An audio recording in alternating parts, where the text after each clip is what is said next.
Welcome back to Spotlight. I'm very, very happy to have Dr. David Cobb of Barry University in Florida. He's Associate Dean of the School of Education. Welcome to the Thank you, sir. Spotlight. It's good to Thank see you, you. and enjoying your beautiful islands. Thank you. Great. Yes, and welcome to the BVI. And I Yeah. hope you get a chance to spend some time to have a little fun. You bet. And I'm introducing you first, even though ladies first, because That's right. you're the guest. Our You're the lady. guest, so you get. Quite get all first. right. Besides which, Dr. George, she hangs with me. I'm the stranger. She's no stranger. To Spotlight. Yes, and of course, Dr. George from Samorge Counseling. And again, welcome to Spotlight. There's a lot going on in education in the territory, and I know that persons watching the program eager to hear what you have to say about some of the issues we are facing in education. But before we get to that really good stuff, what are you doing here? I thought you'd ask that. Why are you here, Dr. Cobb? Well, first and foremost, I'm visiting my friend Dr. George, who's also a Barry University alum. So we always like to check up on our successful alums. But we also, Dr. George and I have been talking about sustainability and capacity building and some of the things that we've been doing, we, Barry University, in the Caribbean. And lately we've been having a lot of impact in the Bahamas. So it occurred to both of us to see maybe we could apply the same successful model on island here. So we've been talking a little bit about that and staff development, professional development, those types of issues. Okay. So you're trying to get more students to come from HLSCC, for example, to attend Barry University? Yeah, specifically the model that we have, and there are a couple of models, and we can get into it at any level of minutia you want, but we have a 4-credit model that for those that would be interested in pursuing master's degrees or doctoral degrees. And then we have the not-for-credit model, which is more focused on professional development and staff development. So it's both, it's yes and. We have a model where the professor comes on island every other weekend, face-to-face, and Barry is a very traditional institution, although we have blended courses and some online opportunities. We find that our wheelhouse is face-to-face. So we've had, as I say, great success in Nassau and Freeport, bringing the professor every other weekend for this degree-seeking cohort. I know some universities have specialties. Does Barry University, is that a special specialty university or just a general studies, liberal arts? It's a liberal arts college. We're special in everything. We've been noted for our nursing school, school of business. We have a law school, and certainly our school of education. We have a professional assistant program on island in St. Croix. We have a site there. So we have several colleges who are primo in their own right. I'm, as you say, from the School of Education. So we focus in not only on teacher education, but also organizational workplace education. Okay, that's interesting. So you're here now. We're going to have discussions with. You're going to have discussions with the HWSL community. Are you thinking about articulation agreements, workshops? What are some of the plans for your visit here? Yeah, you hit it. I think the future is that we're looking at developing those models here. This is my very first trip. My boss, who's the dean, Dr. Jill Farrell, has been here, and she's met some people initially, and I'm following up on those conversations. But yeah, we ideally would like to start some of the cohort models for those interested in degree seeking, and also meet with the chambers of commerce as well as some organizations to talk about staff development and aspects of workplace learning in addition to teacher education. So when will the workshops and the meetings be held? Well, it's open-ended. Sometimes it happens at the source. So for instance, if the chamber had a function where they could bring all the organizations together, we can meet at a chamber function. Or specifically, if it's an organization, we would go to the organization and the professor would hold the workshop at the institution or the organization. Okay. But I mean, while you're here, are you going to be having, say, like teacher workshops or events for persons to attend, or are you just going to be For this Talk- particular trip? Yeah. No, right now it's kind of a meet and greet, greet, yeah. and Okay. Dr. George has been introducing me Yeah. to some nice people. And the plan is to come back probably closer in the fall to do exactly what you've said, maybe, and formally create some workshopping and some professional development opportunities. Yeah, and definitely I think, as Dr. Cobb said, for his first trip here, it's really to bring about awareness, is to bring about more of an understanding of professional development, what it means in the workplace, what it means for teachers, and to be able to just introduce him to the community, to different organizations, and hopefully sometime in the summer, early fall, he'll be back, and then we can begin to really hit the ground and do some actual workshops and get people involved. But for right now, we just really want to let people know that this is available, and you know, it's something that we think is very important for their professional development, for their growth. Yeah. Well, as you know, we just opened up a new hospital. And when you said you have a nursing program, that sort of piqued my interest. What are we looking at in terms of being able to develop capacity in our healthcare using your institution? Well, specifically, there are many colleges within the university that have international yearnings. The School of Health Sciences, which covers our nursing, is participating. I think at every dean level within our university, there's an interest in proceeding internationally. So the short answer is, you know, part of Barry University's mission is to help in creating not only capacity building, but sustainability in all subjects, including healthcare, education, business. So that part of our mission, and the answer is one of your original questions, I mean, Barry is not only a liberal arts college, but founded by Dominican nuns, who part of their mission was embracing intellectual curiosity and giving back to society and issues of social justice. So we walk the walk, and having the associate dean here is just testament that we're very hands-on, and you know, here the commercial is true that basically our students are not numbers, they're people, as well in professional development settings. We take interest in coming on island, whether it's the Bahamas or Jamaica or BVI's, to not necessarily come in with an attitude of intellectual colonialism, but basically say, you know, you're doing things right, but let's put a little more formality in the pedigree. For instance, let me further some of those best practices. So we're very humbled every time we come on island, and it's not lost in us that it's a learning experience for us too. So we like to grow talent, and we like to be a partner, and we try to tailor that relationship. So we really don't have a one-size-fits-all. We have some subjects that seem to be pretty popular, but the first thing we do is we go and listen. Okay. So we need nurses, we need doctors, we need technicians, all of those services, all of those human resources can be developed at Barry if we were to seek that kind of partnership.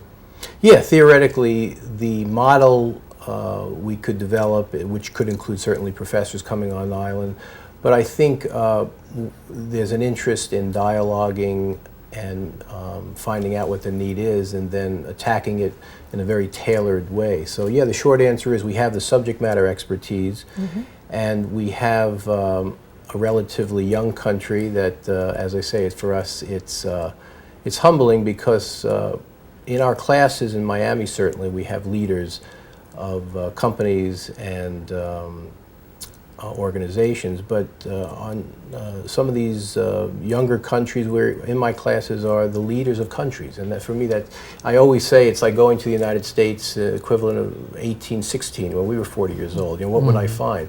So for us, it's again, it's gratifying coming, and it's an honor actually to be here. So conceivably, we could have our students routed through H. Larry South Community College, because I think that the government, well, not I think, I know the government preference is to have our scholarship students, or particularly students that are getting government scholarships, to go to spend 2 years at H. Larry South Community College before they transfer to an international institution. So conceivably, we can have a relationship where our students go to HW South Community College and graduate from those programs with associate's degrees in the healthcare or the business or the Organizational leadership.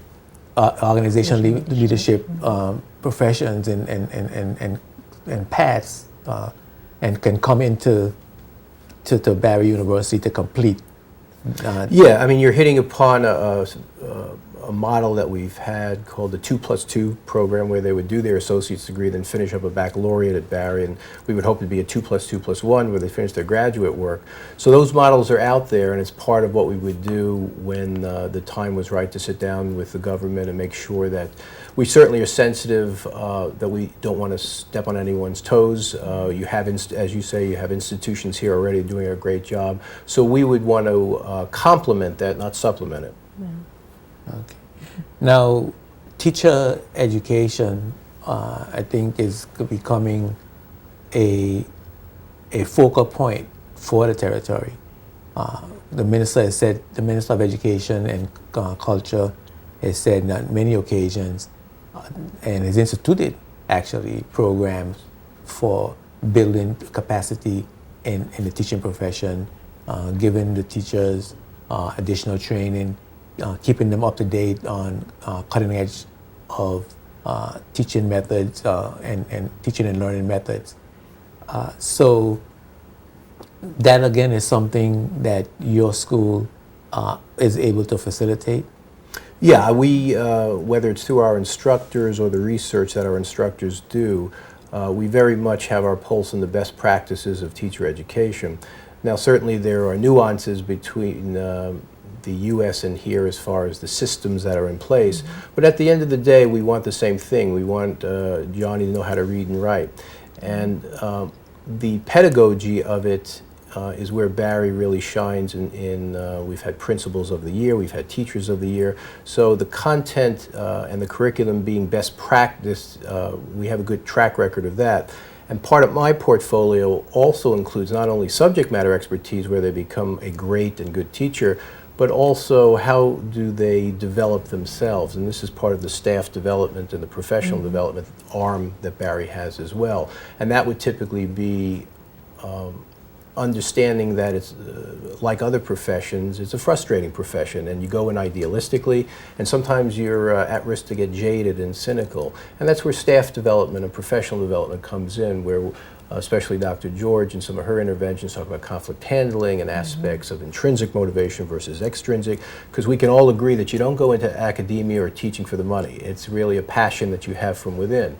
And I can speak to that as well. I left a pretty lucrative private sector career in human resources in Los Angeles and San Francisco to leave and go into academia to teach. And I joke with my students that I spent 4 more years of education, make 50% less. But I do it not for the money. I do it because I love my job. And as they say, if you love your job, you'll never work a day in your life. So I really believe that. Absolutely. Okay. How big is the college?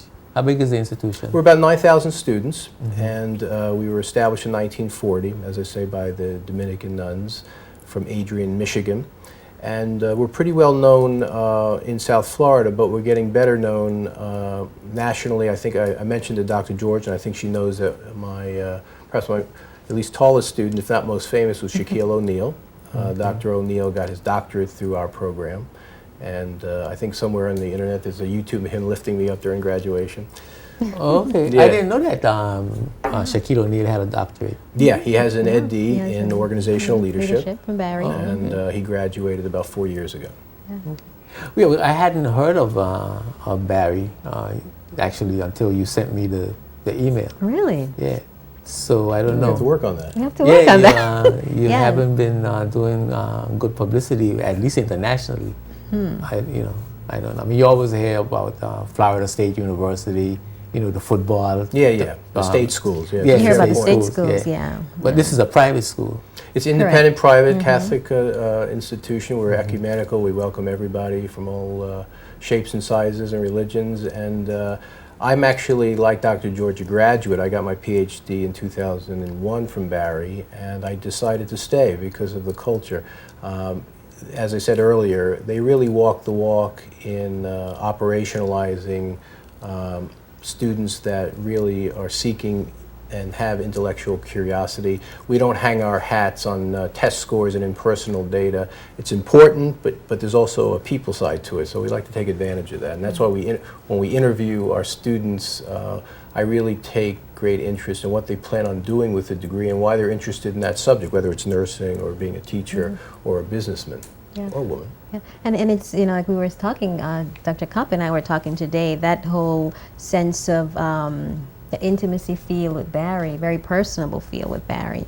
And I know probably you've heard of FSU and those other schools, Yes. but you know, we were saying even with keeping in touch with past graduates such as myself. I mean, I graduated in 2010, and it's 6 years ago, and I'm still in touch with my professors. And again, it's not just after you graduate we forget about you, but there's also that continued interest in helping you develop. And so I think Barry just really has a sense of, a true sense of wanting the best for their students, and they do walk the walk.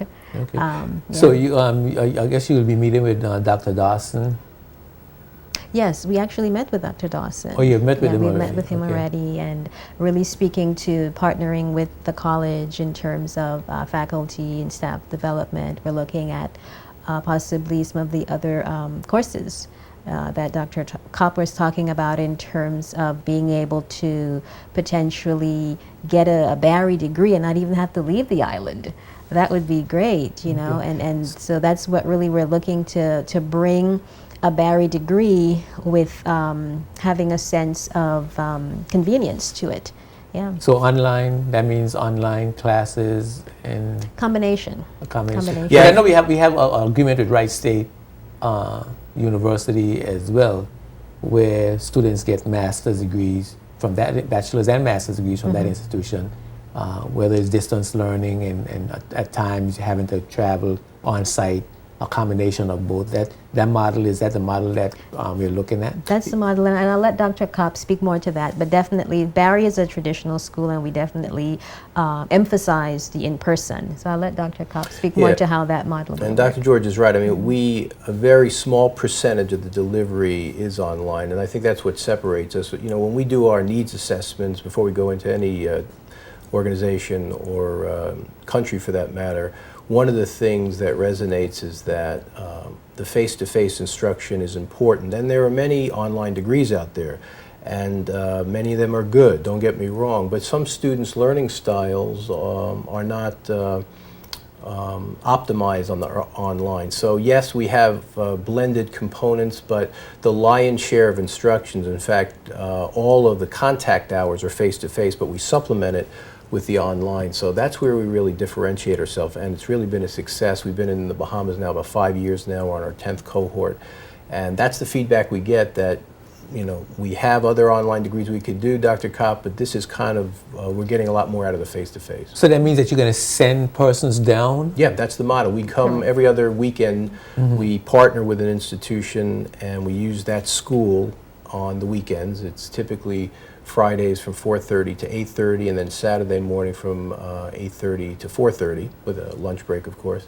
And we do that 4 times, skipping a week each time. And it's between those weeks that they have some online activity and contact hours. So the general feeling is that there's a certain discipline that that's required for online courses without that personal touch of the instructors, that many students may not, that may not be their learning style. Especially if their other degrees weren't done in that modality. So you're right, it takes a lot of discipline and self-direction. Some thrive in that, and others, especially if they haven't been exposed to it, it's not their wheelhouse.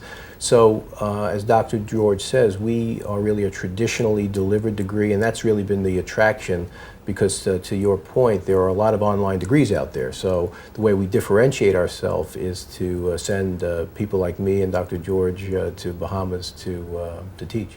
Okay. Now I want to get to the good stuff. we Good stuff. not that was not that information was bad stuff, but there's a lot going on here in the territory as we develop, and we have to take a break for a word from our sponsors. And when we come back, I'd like us to talk about specific needs of teachers for an environment such as this, that environment that is developing, that I see developing here in the territory, where parents are working sometimes 2 jobs, both parents are working. There's an increase of single parent families, so students are left unattended for a considerable period of their awake lives, and we need to, and sometimes the training, the home training, is not being given to the children. So you have situations where children will come to school perhaps not properly fed, not properly clothed, not proper etiquette, the manners, and so on. And I think that as a country, we are going to have to make a decision sometime not in the not too distant future as to how much we are going to rely on the state to assist with raising children, and what that would mean for our school systems and teachers and training. So I want to get into that discussion right after these words from our sponsors. Don't go away, it's going to get a little hotter. Spotlight is brought to you by Tortola Concrete Limited, the National Bank of the Virgin Islands, and CCT Global Communications.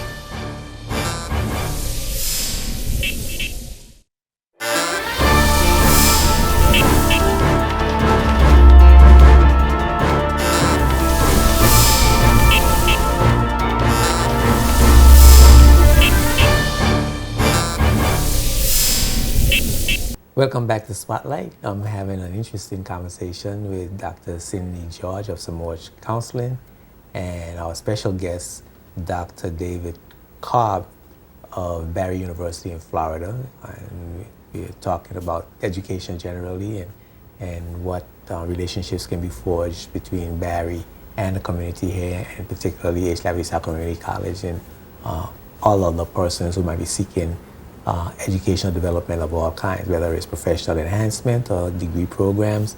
Certainly Barry University seems to be equipped to handle a lot of what we need here in terms of capacity building in the territory. So it's a really interesting discussion. As I started to say when before I went to the break, we have some special developments I'm noticing in the territory, and I think Dr. George, you would probably perhaps speak to this from a professional standpoint, what you see in terms of your business and the treatments that you have to administer and the counseling that you have to give. Are you seeing additional development of challenges with young people, with children, parent relationships, marriages? Am I right in yeah, you're on track. My anecdotal assumptions? Yes, you are. You are, definitely. I mean, in my practice, I do see all of the concerns that you just mentioned.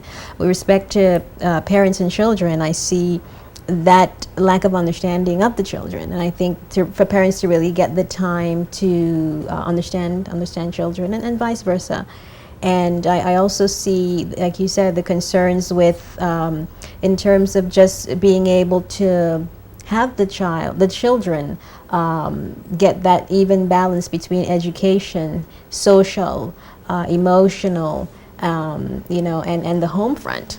And I think that's one of the challenges, because sometimes it seems so unbalanced in our community from my experiences. And it's really, I think, a matter of understanding and being able to make those behavioral changes, on the home front. Yeah. And then, Dr. Cobb, are you seeing, your society in Florida, in the United States, certainly is more advanced socially, I think, in terms of social challenges, antisocial behaviors, and those sort of things. Because I see that our situation is a growth towards a systemic growth towards the same challenges that you must be experiencing or you must be see developing in Florida as well. Are these things some of the things that the University, Barry, is taking into account and may be considering having to look at your program offering, your education, particularly your teacher training program offering, and what may be needed to be added to that training in order to facilitate some of the new social challenges that are being developed, that are developing in the area, in the environment? Well, the short answer is yes, and I agree with you. When the U.S. sneezes, you may get a cold here on the island, and I get that. And I think some of the curriculum, it has to be dynamic in including some of the where the pendulum is going, and there is certainly a social component to the art and science of pedagogy. And yes, our chairs in charge of whether it's special education or autism or just traditional K through 12 are learning and are equipped to transfer that knowledge. I think the greater issue, as you are implying, is that it's not your father's school anymore, and there are a lot of things that you and I didn't have to worry about, including the cell phone and things of that nature, that my boys, I have two sons, and they didn't have to worry about, that they have to worry about now, including checking in on the cell phone and things of that nature. I think the nature of communication is also driving it. Some of our youngsters have lost the art of communication because they've been texting or doing a lot on social media, and they forgot the value of eye-to-eye contact and aspects of body language. There is, from my own perspective, there's a general concern when it comes to student learning outcomes, what happens from 5 to 9.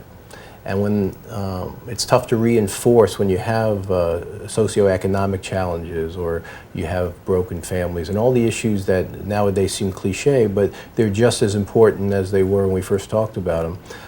I don't know that we've solved those, and it does take, a master's degree can't solve the world's ill. I tell my students that all the time. We're dealing with human beings. We're not dealing with copiers or fax machines. So this stuff, some of this stuff doesn't work all of the time, as I like to say. So we're going into a phase, a generational phase, where our kids may not do as well as we've done, and that's the first generation that may happen to for a host of reasons.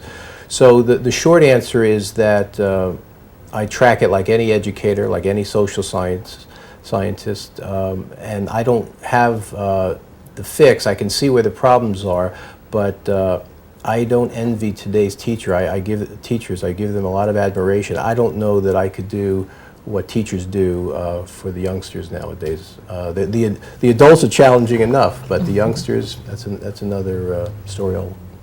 Well, I'm looking at it, and I'm looking at it from a solution-oriented perspective, and I can't see.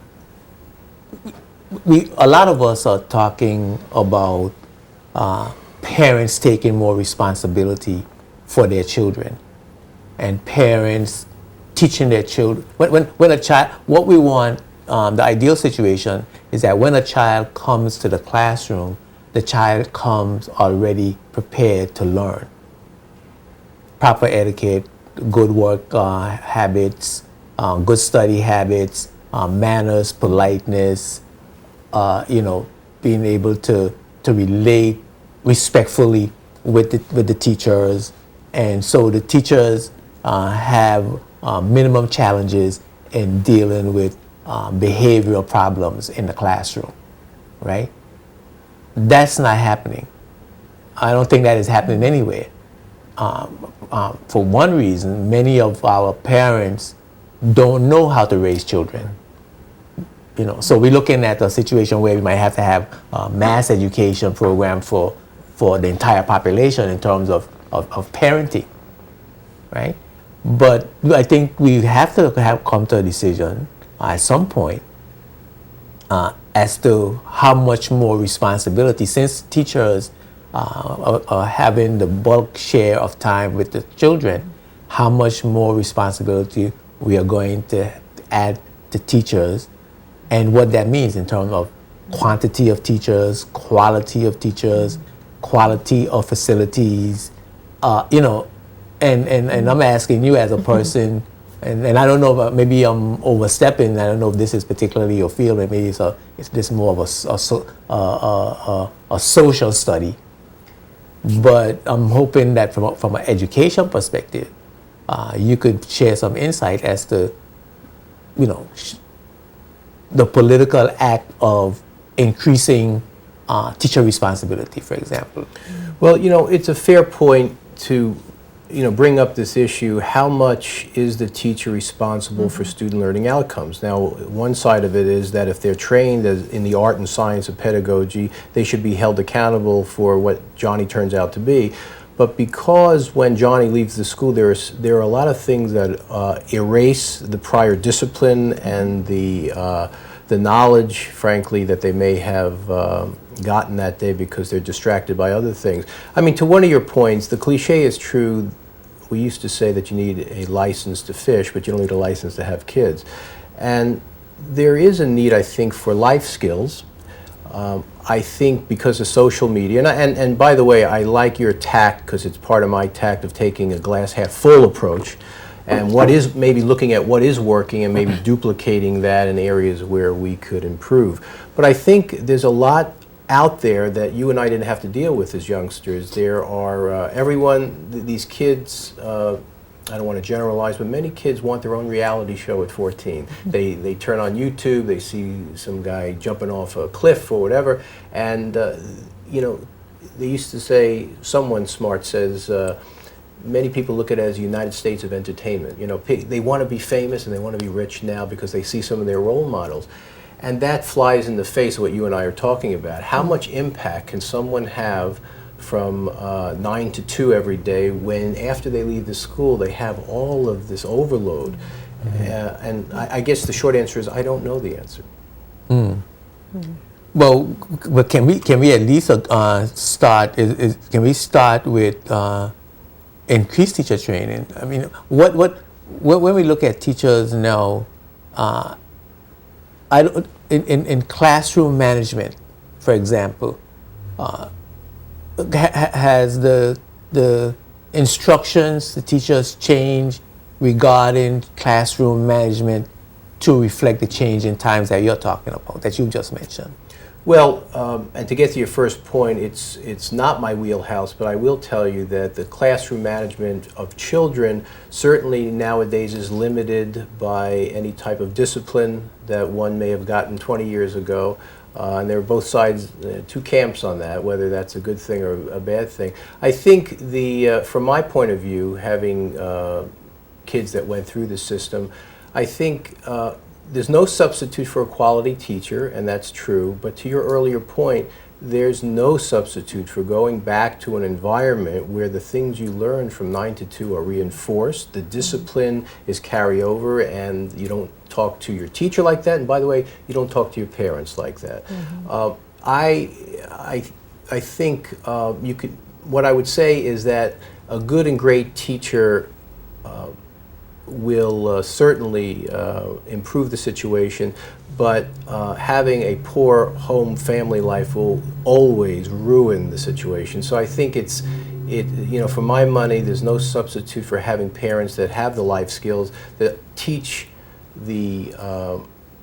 not only the good citizenship, but aspects of how to communicate, how to not be impulsive. These are things that, to your point, teachers can underscore. Maybe there can be case studies and examples, but if it's not reinforced, it goes away. I tell my students this at the adult learning level, that I embrace the fact, and studies bear this out, that 72 hours after they leave my class, they will have forgotten 90% of what I said that night. But that's okay, because I have other techniques that they can reinforce it with their self-direction afterward. Oh, this is what Kopp meant when he said this. So there's no substitute for what they do after school, reinforcing what you did from 9 to 2.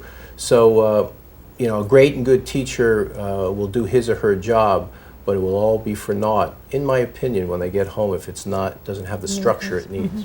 So we're looking at what's like a simultaneous approach as opposed to me putting all the responsibility on the shoulders of the teachers and trying to take it somewhat off of the parents. Because I think I'm hearing myself say, in hearing your answer, bring it to my attention, I'm hearing myself say that I need to, I'm lessening the role of parenting and increasing the role of teaching. Well, let me interject, and I'll hand it off to Dr. George, who deals more with the family and marriage issues and things of that nature. Let me suggest this, because this is one of the metaphors I use in class that really addresses what you're saying. Behavior is made up of 3 fundamental components. I would argue one of which is the responsibility of the teacher, and the other 2 are out of the teacher's control. And it goes like this. There's knowledge, skills, and attitudes. Collectively, we call that the abilities framework that a teacher can offer to a student on certain techniques and tips on a subject matter, whether it's life skills, etc. But the other 2 components that make up behavior are aspects of motivation and aspects of the environment. And studies have borne out that up to 80% of the time, environment is responsible for ultimate behavior. Even if you have excellent KSAs and ability and excellent willingness, you can be able and willing, but if something is getting in your way, it will squash the A and W, as I say. So I think that you can't underscore enough how much the environment, and it could be the immediate family of orientation, environment, and certainly your friends, and that's where I think Dr. George's discipline is so needed as well to help with kind of the environmental variables in addition to the academic ones. Yeah. And I totally echo what Dr. Cupp said, and to answer your question, I think you said a very good word. You said management. You said classroom management. And I think that's a very important point to look at. And your question was, are we putting more on the teachers and less on the parents? But I think it's more of a 50-50, if you will.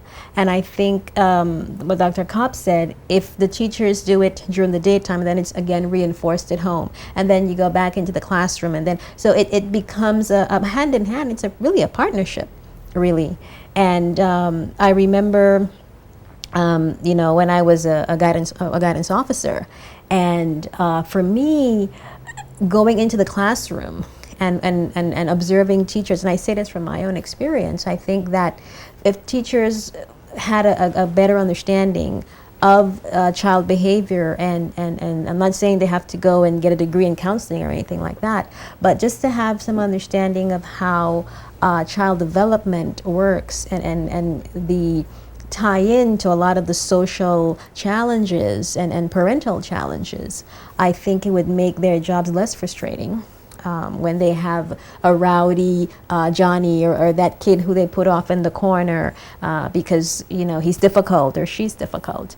And so not only in terms of with the child, in terms of reinforcing certain positive behaviors, but then really understanding why, and then assisting the parents as well on the back end. On the back end with that as well. I think it's twofold. And I think Dr. George will correct me if I'm wrong, but I believe I read a study that if it's not the most, it's one of the most determinant variables of the success is parental involvement in the school. And what Johnny's done that day. That's what I was alluding to. Yep, sorry.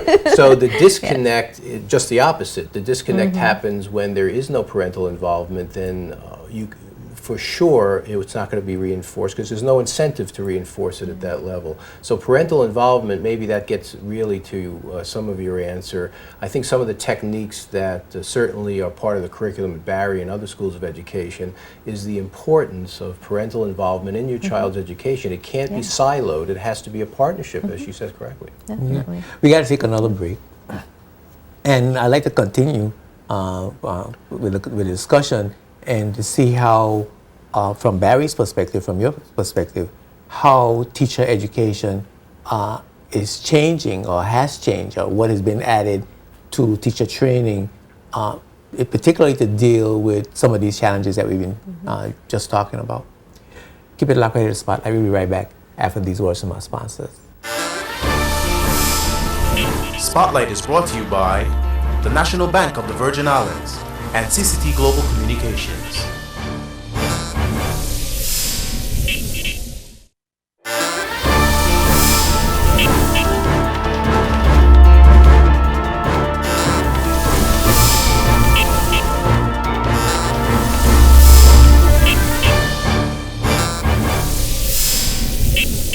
Welcome back to Spotlight. I'm really enjoying my conversation with Dr. Cobb and Dr. George about education, teacher training, and some of the needs that I see developing in the territory, and perhaps hoping to have a discussion about some solutions. And I this is a kind of like a not a pet peeve, but a real concern of mine. I've been talking about it for quite some time, and I don't want us to wait. I don't want the country to wait until it gets to a point of no return. Where like in some countries, you have situations where we've developed industries around social ills. So you come to a situation where if you correct the social ills, which is a long-term process, and that's another thing that we if it's not concrete and steel, if you don't see a tangible result, you can't touch it. or return on investment, you don't see the value in it. We're not able to look socially and psychologically into the value of some of these things, particularly social services. We don't seem to see the value of it, and then I don't want it to be a situation where we develop an industry around social ills to the point where you can no longer cure the ill because the economy will collapse. A lot of doctors will go out of business, perhaps a lot of social workers will go out of business, a lot of other institutions will have to close down, a lot of counselors won't have jobs because there won't be the demand. So, and I see it in a lot of countries where we keep putting band-aids on social ills, and industries develop. So the more social ills we have, the more we need persons to help to manage, to mitigate, and then it keeps growing. Nothing is stopping the growth. It's keep growing, and more people we need to facilitate. We need more institutions. We need more buildings, and then it's the norm. It becomes a norm. Well, I mean, to your point, I want to align myself with that. These Band-Aid approaches and these flavors of the month never work. You really have to get to the systemic causes, and it's a slow process. The metaphor I use in class, it's a pendulum. And sometimes it's frustratingly slow. But I would say that development is one of those things that you can't always see the change, but it's working. And it's for the leaders of not only organizations, but of countries to appreciate the fact we're dealing with human beings. And to your point, if I buy a new copier, I can immediately see this 5 pages a minute faster than my old one, and I got my money's worth. With human beings, it's a process, and we just have to in my view, we have to the remedy's not to raise the white flag, the things aren't working, let's give up. We keep pushing through because we know the stuff, in quotes, does work, but you're dealing with human beings, you're dealing with growth and aspects of culture, and culture is a tough thing to change overnight. There used to be an old adage that it was easier to change a form easier to change the CEO of General Motors than a form they were using at General Motors, because that was institutional. The F1B we're not using, you can change the guy, but you can't. So it's one of those things that you have to plod along and know that you're doing it, ultimately it's going to work. It'll be more of us than them, is what I like to say. So, I mean, I think increased parenting is certainly one of the things that, and we've been discussing this Yeah, for a while, to have on air regular parenting classes, so a mass of people, of parents, can have ideas of how to deal with tantrums and how to recognize early childhood development and the growth of a child, and how you mitigate certain circumstances revolving around that growth without damaging the child's self-esteem or even injuring the child psychologically. So those are things that, of course, need to happen simultaneously with how the education process is managed in the school as well. Right. And I was wondering, and the question that I wanted to ask you, Dr. Cobb, is whether teacher training is recognizing these social and societal changes and is adjusting the training to help to meet those challenges. Are you giving more psychology in the teacher training, along with knowing presentation techniques and classroom management and the like? Are we teaching teachers how to deal with certain types of minor antisocial behaviors? I mean, I don't expect to be dealing with traumas right. and syndromes and those types of things. But when a child a teenager is throwing a tantrum or misbehaving or confronting authority, and how do we manage those things? Well, yeah, I mean, the short answer is the curriculum is representing today's world, where we didn't have issues of social media bullying, for instance, which is a new phenomenon that has to be dealt with. What do you do if Johnny bullies Mary at 12 midnight on Facebook, but yet they're both in class the next day? Issues, we talked about cell phones and aspects of technology is driving. The classroom management as an umbrella, I don't think has changed. It's just that the specifics of what's disruptive nowadays has changed from 20 years ago. I think barring some type of need for specific counseling, school counseling, I think you handle Johnny based on what the rules are. If the cell phones are to be off during class and they're on, you have to deal with that. So I think certainly the curriculum reflects today's world versus the way we did it for perhaps 20 years ago. Okay. And we're not just shifting the children out of the classroom into a counseling service as opposed to dealing with the situation on the spot as a teacher. No, I think that's part of their expertise, to know if it's something organic or if it's something that is your garden variety tantrum versus if there's a deeper Right. problem. And that's what they're experts into, in referring out and getting a diagnosis if necessary. And so teachers are being trained now to recognize these types of development, these types of situations. To not be the counselor, but to defer to the counselor to get his or her opinion, yes. Okay. Well, there's a lot to talk about, and there's a lot I think to develop in our education system here in the Virgin Islands, and I'm sure where you are as well, you're having similar challenges, and it's just something I think that we're going to continue to be discussing, and I know that there's Dr. George, and I got some other friends, Dr. Samuel and Dr. Turnbull, who are very skilled at some of these issues and dealing with some of these issues. I'm hoping that in the future we could have regular scheduled programmings to help parents and adults to deal with the children, because we seem to be losing some children, not to a large degree at this particular point, but certainly to enough to cause Right, concern. the concern, and for us to start to check that stuff right now before it gets totally out of hand. Dr. Cobb, it certainly was a pleasure talking to you. Likewise, thanks for having me. Yes, I'm hoping that your stay, I know that your stay in the Virgin Islands will be enjoyable. Hope Cindy get to show you a little fun before you go back and not all work. And I'm looking forward to having you back, and perhaps having some of your other colleagues come back and talk about some of the other issues in education, business, and all of those offerings that the school has, so that we could perhaps form a meaningful partnership and for capacity building in the Virgin Islands. Thanks for coming. Great, thanks for having me. Yeah.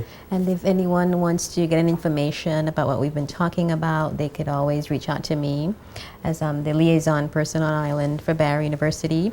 They can reach me at 346-0662. That's 346-0662, or my email, Simorge, CIMORGE at CIMORGEcounseling1l.com.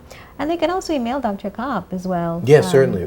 It's D as in David and KOPP as in Peter at barry.edu. Yeah. Great.